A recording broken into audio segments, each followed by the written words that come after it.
Glória a Deus. Amém? Podem se assentar, por favor.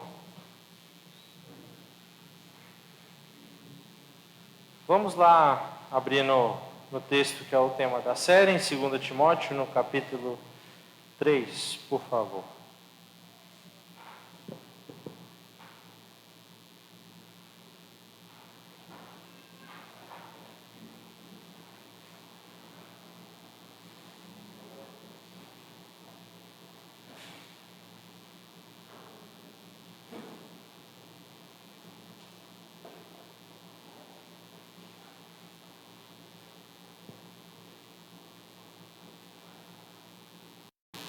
Diz assim: saiba disso, nos últimos dias sobrevirão tempos terríveis. Os homens serão egoístas, avarentos, presunçosos, arrogantes, blasfemos, desobedientes aos pais, ingratos, ímpios, sem amor pela família, irreconciliáveis, caluniadores, sem domínio próprio, cruéis, inimigos do bem, traidores, precipitados, soberbos, mais amantes dos prazeres do que amigo de Deus, tendo aparência de piedade, mas negando o seu poder. Afaste-se desses também. Essa é a recomendação que o apóstolo Paulo ele traz para Timóteo, seu filho na fé. E se a gente for parar para pensar, eu acredito que o apóstolo Paulo ele não tinha a dimensão de que nós estaríamos hoje no ano de 2023. Ele não tinha ideia do quanto o tempo iria avançar antes que o Messias retornasse mais uma vez. Então o apóstolo Paulo poderia imaginar que o mundo acabaria daqui a 300 anos, depois que ele morresse, ou 500 anos. Ele não tinha exata noção naquela época. Então, se nós analisarmos esse texto, o apóstolo Paulo, ele está querendo dizer, profetizando, algo que servia para aquele tempo, mas também que serve para o nosso tempo. Então, ele já enxergava que as pessoas daquela época já estavam se voltando para as coisas do mundo. Já estavam se voltando para as paixões da carne, para os prazeres da carne e abandonando ao Senhor. Aquilo já era nítido, já era visível para ele. Se nós analisarmos todo esse contexto aqui em que Paulo escreve essa carta a Timóteo, a segunda carta de Timóteo, Paulo escreveu no fim da vida dele. Se nós analisarmos o livro até o final, nós vemos que é uma despedida. Porque Paulo está para ser morto, ele já está condenado nessa altura quando ele escreve essa carta para Timóteo. Então nós vemos que ele está já se entregando para o Senhor, nas mãos do Senhor, e ele está já alertando Timóteo sobre o que aconteceria com muitos. Carta de Paulo a Timóteo, no capítulo 4, por favor, nós vemos aqui que Paulo já havia feito um alerta semelhante a Timóteo na primeira carta que ele mandou para Timóteo. No capítulo 4, versículos 1 e 2, ele diz assim: o Espírito diz claramente que nos últimos tempos alguns abandonarão a fé e seguirão espíritos enganadores e doutrinas de demônios. Tais ensinamentos vêm de homens hipócritas e mentirosos que têm a consciência cauterizada. Então, para nós compreendermos o texto de 2 Timóteo 3 de uma forma mais clara, a gente tem que olhar a primeira carta aqui. Porque quando a gente vê que Paulo ele está profetizando algo que iria acontecer, sobre o esfriamento, sobre as pessoas se voltarem mais para as suas próprias vontades, a gente fica, mas como que Paulo sabe que as coisas aconteceriam dessa forma? A resposta está aqui. O Espírito diz claramente. Então, o próprio Espírito Santo de Deus falando com o apóstolo Paulo o que iria acontecer no futuro. Naquele futuro próximo e no futuro no qual nós nos encontramos hoje. Agora, voltando lá, no livro de 2 Timóteo, é importante nós analisarmos o contexto de toda essa carta aqui, para nós entendermos um pouco melhor o que o apóstolo Paulo está querendo dizer quando ele faz esses alertas para Timóteo. Quando o apóstolo Paulo ele escreve a segunda carta para Timóteo, como eu falei, ele estava na prisão em Roma, condenado à morte, a morte dele já estava decretada. Mas por que o apóstolo Paulo estava sendo morto? A gente pode pensar assim, mas porque ele pregava sobre Jesus, porque ele era considerado um herético pelos judeus, porque estava negando a lei de Moisés? Não, ele estava numa prisão romana, preso como um cidadão romano. Não era uma simples perseguição dos judeus. Ele estava preso ali como um cidadão romano. Então não era uma prisão simplesmente religiosa. Era uma prisão política. O imperador mandou prender Paulo como se ele fosse um líder de uma revolta. Porque naquela época de Paulo, a cidade de Roma havia sido incendiada. E o imperador Nero, que era louco da cabeça, se aproveitou disso para acusar os cristãos de terem incendiado a cidade e promover a maior perseguição daquela época contra os cristãos. Os cristãos foram queimados, crucificados, eles eram feitos de tocha para iluminar a cidade. Uma enormidade, uma quantidade absurda de cristãos foram mortos nessa época por esse imperador. E ele colocou como se o apóstolo Paulo fosse o líder desse movimento. E aí quando a gente para refletir sobre isso, a gente vê que esse era o quadro daquela situação. E por que Paulo fala para Timóteo? Afaste-se deles. Ele está falando para ele ser diferente, para ele estar à parte dessas pessoas. Vamos voltar aqui no capítulo 1 dessa carta de 2 Timóteo, para a gente ver o contexto em que Timóteo se encontrava quando Paulo escreveu isso para ele.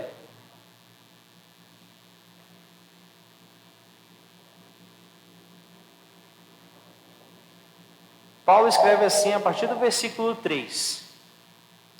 Dou graças a Deus, a quem sirvo com a consciência limpa, como serviram os meus antepassados, ao lembrar-me constantemente de você, noite e dia, em minhas orações.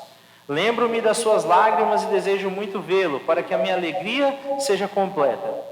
Recordo-me da sua fé não fingida, que primeiro habitou em sua avó Lóide e em sua mãe Eunice, e estou convencido de que também habita em você.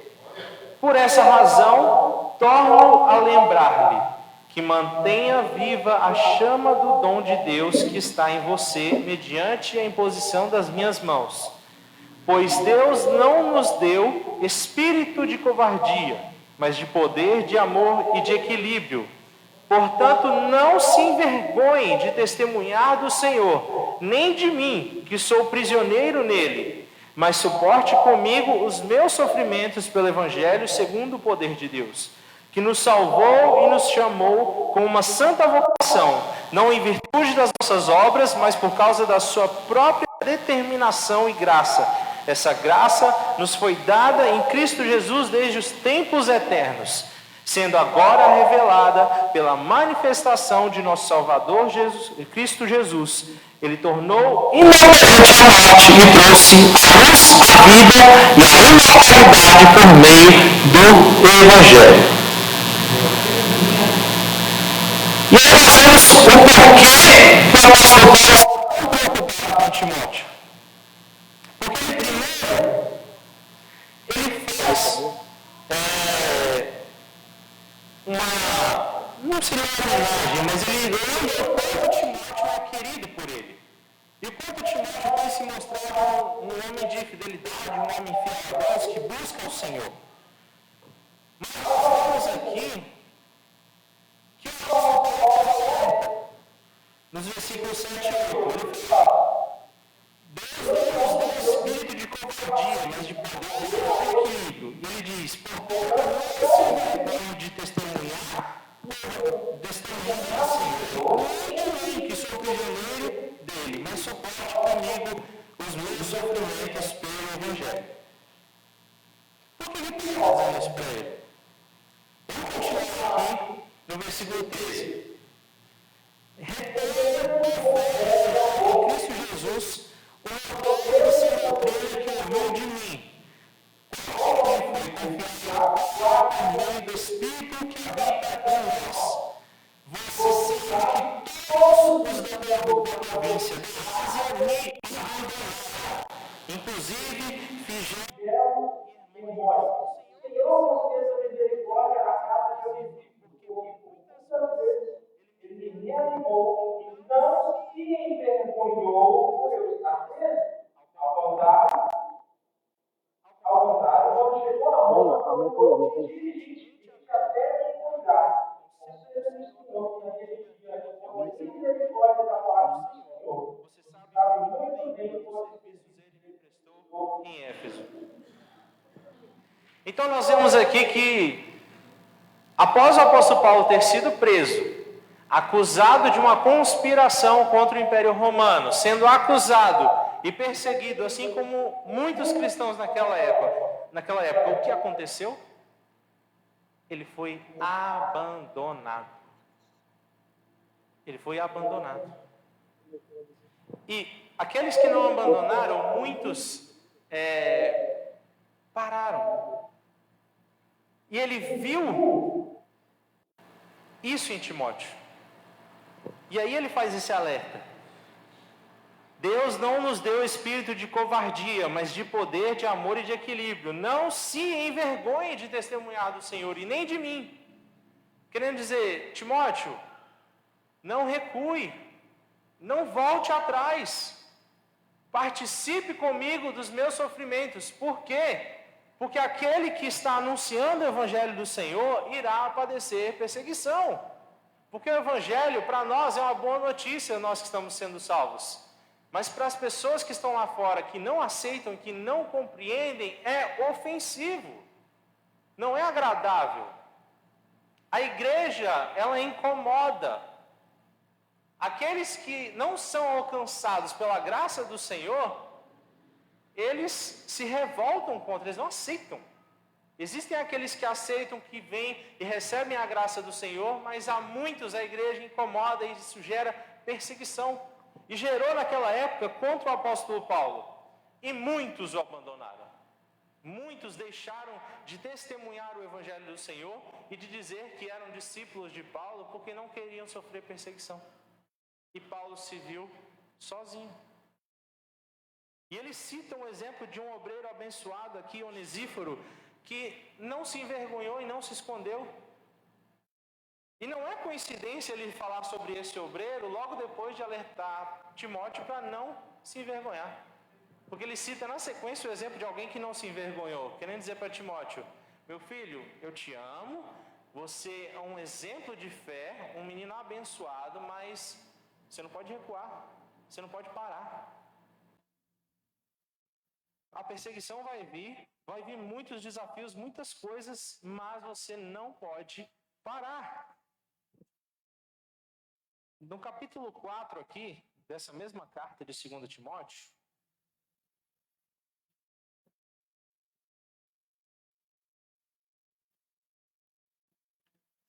nós vemos aqui que o apóstolo Paulo ele já está se despedindo de Timóteo, e por isso essa importância desse alerta que ele faz. Ele fala aqui, já estou sendo derramado, versículo 6, como uma oferta de bebida. Está próximo o tempo da minha partida. Combati o bom combate, terminei a corrida, guardei a fé. Agora me está reservada a coroa da justiça, que o Senhor, justo juiz, me dará naquele dia, e não somente a mim, mas também a todos os que amam a sua vida. E olha o que ele diz quando eu falo que ele foi abandonado. Versículo 16. Na minha primeira defesa, ninguém apareceu para me apoiar. Todos me abandonaram. Mas ele diz que isso não lhe seja cobrado. Porque a intenção dele não é condenar ninguém, mas fazer um alerta para que eles não ajam futuramente da mesma forma que agiram com ele. que eles não se envergonhem de testemunhar do Evangelho, que eles não se envergonhem de anunciar a palavra do Senhor. Mas o Senhor permaneceu ao meu lado e me deu forças para que por mim a mensagem fosse plenamente proclamada e todos os gentios a ouvissem. E eu fui libertado da boca do leão. O Senhor me livrará de toda obra maligna e me levará a salvo para o seu reino celestial. A Ele seja a glória para todos sempre. Então nós vemos aqui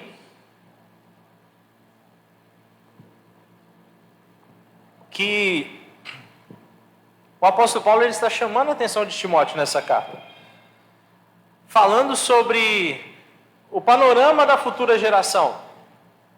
Pessoas que muitas vezes se encontram em uma situação de perseguição, uma situação de dificuldade, ou muitas vezes nem é uma perseguição religiosa, mas as dificuldades da vida, a rotina do dia a dia, que para muitos se torna massacrante, pesada, e eles entendem como se fosse muito difícil buscar ao Senhor, ou como se não houvesse alternativa, ou como se eles não tivessem forças para continuar servindo ao Senhor da forma que eles deveriam e poderiam. E talvez ali para Timóteo tenha sido um momento em que Timóteo deu uma balançada. E gente, todos nós estamos sujeitos a isso. Porque nós somos carne, nós somos falhos. E é possível que a gente estremeça em algum momento.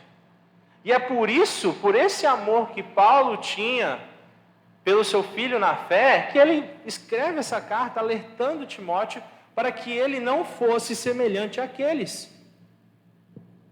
Assim, Timóteo, você é falho assim como eu, mas não se envergonhe, não permaneça nesse lugar de medo onde você está. Não! Seja ousado, enfrente as perseguições, suporte os sofrimentos, assim como eu estou fazendo. Enfrente tudo isso, seja diferente daqueles que me abandonaram, daqueles que me deixaram para trás, que amaram mais o mundo do que a Deus. Seja diferente desses.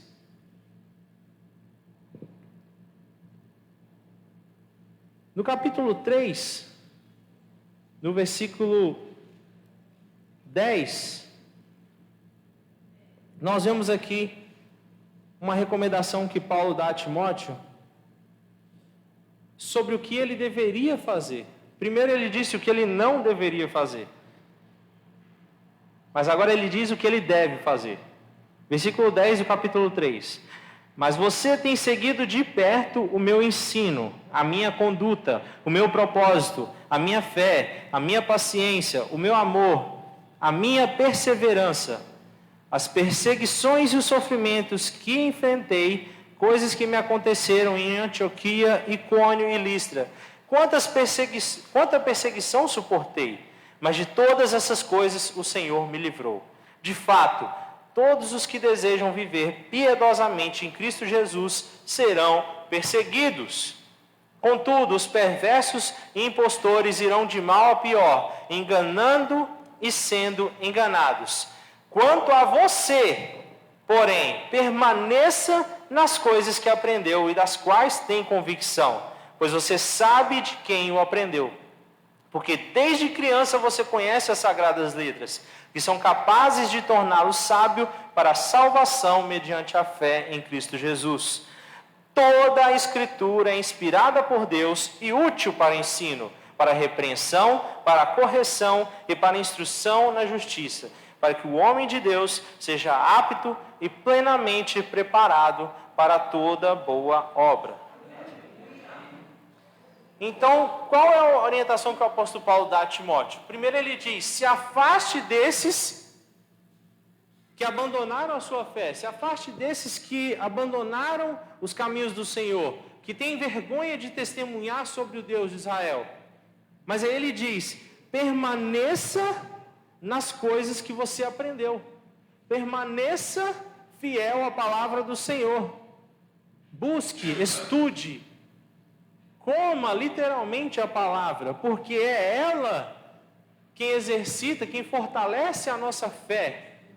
É ela que nos torna preparados para executar a obra do Senhor, como foi falado aqui. Porque, irmãos, existem dois grandes perigos dentro da igreja. Existem aqueles que buscam muito no mundo espiritual, com oração e muitas outras coisas, mas não se dedicam à leitura da palavra, não se dedicam a conhecer o Senhor e tudo que Ele fez. E essas pessoas podem se tornar fanáticos, elas podem se tornar pessoas que acham que o Espírito Santo só fala com elas, que elas têm as revelações sobrenaturais diferenciadas, porque se você não tem o conhecimento da palavra, você pode achar que tudo que vem à sua mente é algo que foi inspirado por Deus, mas é pela palavra que a gente sabe se o Espírito que falou conosco é da parte de Deus ou não é. Porque o Espírito Santo de Deus, qualquer anjo, qualquer coisa, não vai falar algo para nós que não esteja pautado na palavra. Não vai falar. E também existe um outro risco, que é quando a pessoa ela só lê, só busca o conhecimento da palavra, mas não busca o Espírito Santo de Deus. E essa pessoa se torna um fariseu, se torna um religioso, que só olha para as leis, mas falta nela o amor, falta nela a compaixão, a misericórdia do Senhor, falta a sensibilidade e a condução do Espírito Santo, porque ela vive ali, ó. E o que o apóstolo Paulo ele diz aqui para Timóteo? Se nós analisarmos o que foi falado na outra carta, ele diz que o Espírito diz que claramente as pessoas iriam ser dessa forma. Então o apóstolo Paulo ele tinha uma sensibilidade espiritual, o Espírito Santo falava com ele. E nós vemos muitos exemplos disso na palavra. Lá no livro de Atos, o apóstolo Paulo tinha a intenção de ir pregar numa cidade e o Espírito falou para ele: não, você não vai para lá não, você vai para outro lugar. Então ele era conduzido pelo Espírito de Deus. E ao mesmo tempo, poucas pessoas naquela época eram tão instruídas quanto o apóstolo Paulo. Aí quando o apóstolo Paulo chega e diz que todo o conhecimento, tudo que ele tem, toda a bagagem, todos os títulos, ele considera isso como esterco para alcançar a Cristo, para alcançar a vida eterna, ele não está jogando fora o conhecimento que ele tem.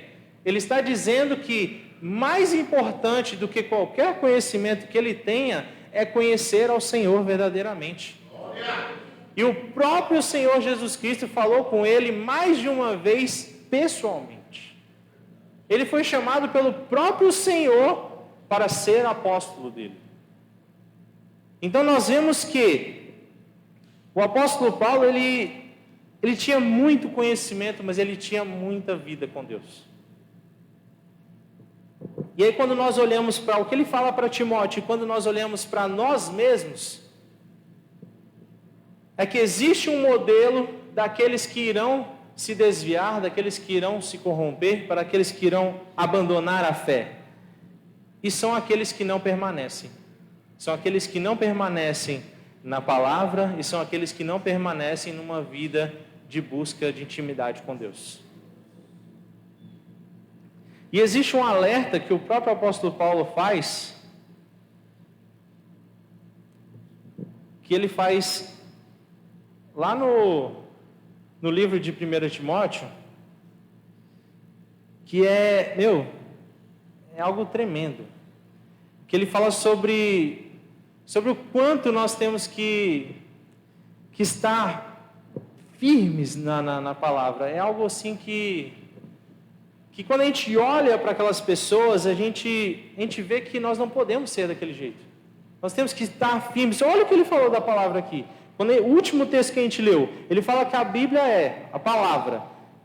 Em 2 Timóteo, no capítulo 3. O texto que a gente acabou de ler. Toda a Escritura é inspirada por Deus e útil para ensino, para repreensão, para correção e para instrução na justiça, para que o homem de Deus seja apto e plenamente preparado para toda boa obra. Então nós seremos preparados por Deus para viver essa palavra. Nós não podemos agir de acordo com os padrões desse mundo. E aqui no capítulo 4 dessa mesma carta, no versículo 1, ele diz assim para Timóteo: na presença de Deus e de Cristo Jesus, que há de julgar os vivos e os mortos, por sua manifestação e por seu reino, eu o exorto solenemente. Pregue a palavra, esteja preparado a tempo e fora de tempo, repreenda, corrija, exorte com toda a paciência e doutrina, pois virá o tempo em que não suportarão a sã doutrina. Ao contrário, sentindo coceira nos ouvidos, juntarão mestres para si mesmos, segundo os seus próprios desejos. Eles se recusarão a dar ouvidos à verdade, voltando-se para os mitos. Você, porém, seja moderado em tudo, suporte os sofrimentos, faça a obra de um evangelista, cumpra plenamente o seu ministério. Então nós vemos que ele diz aqui mais uma vez sobre os últimos tempos.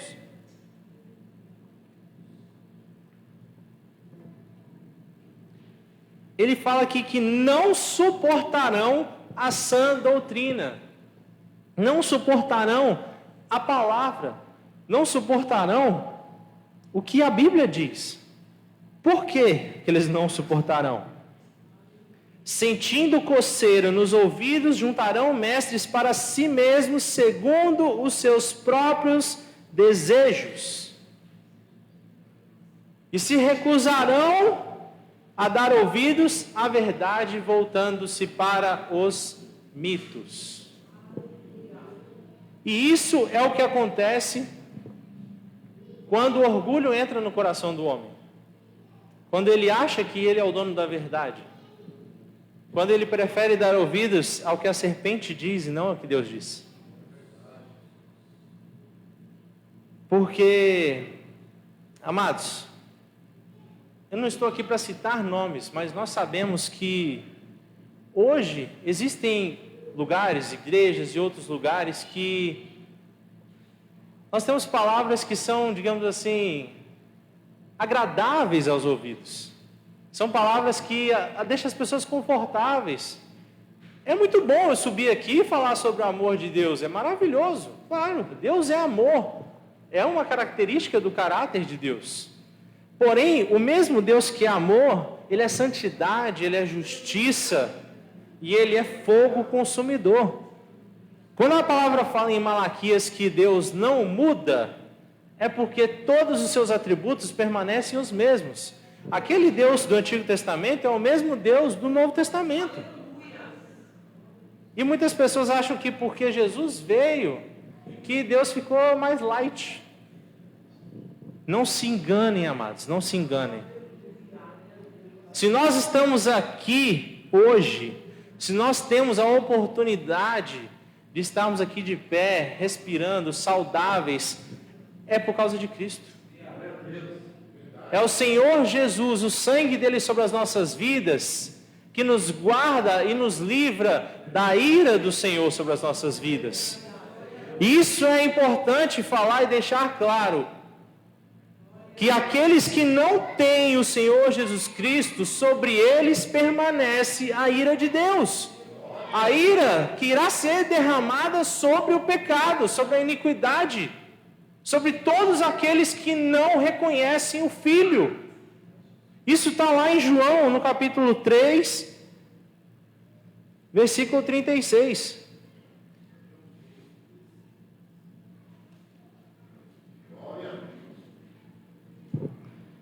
João 3, 36. Ele fala aqui: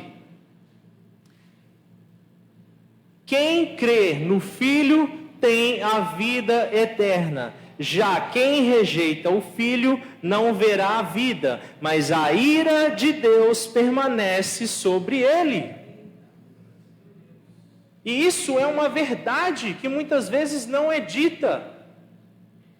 Nós, quando reconhecemos o Senhor Jesus como Senhor e Salvador das nossas vidas, nós temos que entender do que nós estamos sendo salvos. Nós não estamos sendo salvos de uma vida ruim, nós não estamos sendo salvos do diabo, nós não estamos sendo salvos das dificuldades, não. Nós estamos sendo salvos de sermos pegos pelo próprio Deus vivo. Porque a ira dele sobre o pecado que será derramada sobre aqueles que não reconhecem o Filho. E é isso que Paulo está dizendo para Timóteo. O desespero de Paulo pelo seu filho na fé é de que ele não chegue a esse ponto de abandonar a Deus, de não abandonar o Evangelho, de se tornar como outros que apostataram da fé, que abandonaram a sua fé e se voltaram às fábulas. Por isso ele diz: permaneça naquilo que aprendeu, permaneça fiel à palavra.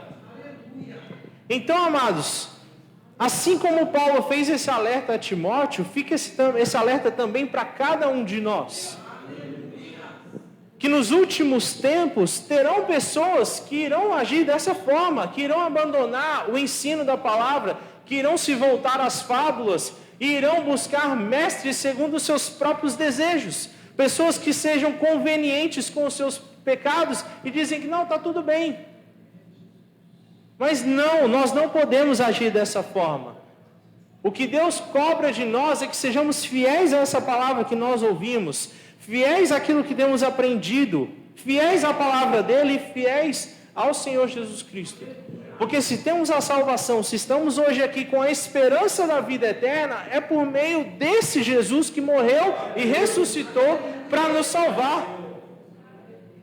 Ele é o nosso Deus, Ele é o nosso Senhor. É Ele quem conduz as nossas vidas.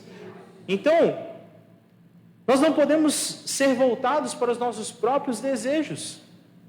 E quando a gente está aqui neste lugar, como nós estamos, nós não estamos aqui porque é um lugar que, eu gosto do louvor, eu gosto do pastor, eu gosto do ambiente, da amizade das pessoas, não. A gente não tem que estar na igreja por isso. A gente tem que estar aqui porque aqui é pregada a palavra da verdade. Porque aqui o Deus de Israel, Ele é adorado, Ele é exaltado, Ele é colocado no seu lugar devido, de honra. E aqui a mensagem da verdade, ela está sendo pregada. Aqui está sendo pregada de verdade. Não é algo que é simplesmente algo agradável para nós, mas é algo que traz transformação. É algo que nos traz confronto. Porque o Evangelho é uma boa notícia. É uma boa notícia. E a notícia é que nós, mesmo sendo pecadores, tão falhos, tão imperfeitos, ainda assim Deus nos amou. Mesmo sendo pecadores, Ele nos amou. E entregou o seu Filho por nós, para que tivéssemos acesso à vida. E aí Ele nos chama, como tem chamado Timóteo aqui, para pregar essa palavra, para anunciar o seu Evangelho, para dizer que Ele salva. Ele é a única esperança para qualquer um de nós e para qualquer um lá fora. E a partir do momento que as pessoas entenderem a seriedade disso, é que elas vão correr para Cristo. Quando elas entenderem que Ele é a única alternativa, que Ele é a única esperança, a única chance de salvação, a única coisa a qual nós podemos nos apegar é em Cristo. Não há nada que a gente faça, nenhuma obra das nossas mãos que possamos fazer que nos garanta a salvação. Nós não somos salvos por aquilo que fazemos, nós somos salvos por aquilo que Ele fez por nós. E a nossa esperança deve estar nele. Quando nós nos apresentarmos ao Senhor no dia do julgamento, para Deus não vai fazer diferença o tanto que você fez para Ele. Se aquilo não estiver firmado em Cristo, se Ele não for o seu alicerce, se Ele não for a sua coluna, nós iremos nos apresentar diante do Senhor naquele dia e iremos dizer: eu confio no sacrifício de Cristo. O que eu tenho para entregar ao Senhor é o que Cristo fez por mim. A minha confiança está nele, a minha esperança está nele. Porque as nossas obras, aquilo que nós fazemos com Cristo, Deus, Ele sabe, nosso galardão está lá. Não importa. Porque nós não fazemos para a nossa própria glória, nós não fazemos para reconhecimento próprio. Aquilo que Ele fez por nós é muito mais importante e é aquilo que Deus vai olhar para nós.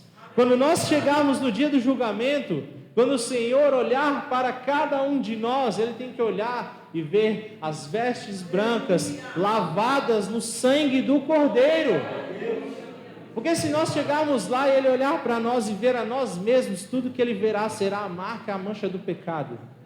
Mas a partir do momento em que nós nos tornamos uma nova criatura e depositamos a nossa fé e a nossa confiança em Cristo, quando Ele olhar para nós, Ele irá ver a imagem do seu próprio Filho, que é aquele que nos salvou. Amém? Feche os seus olhos, por favor.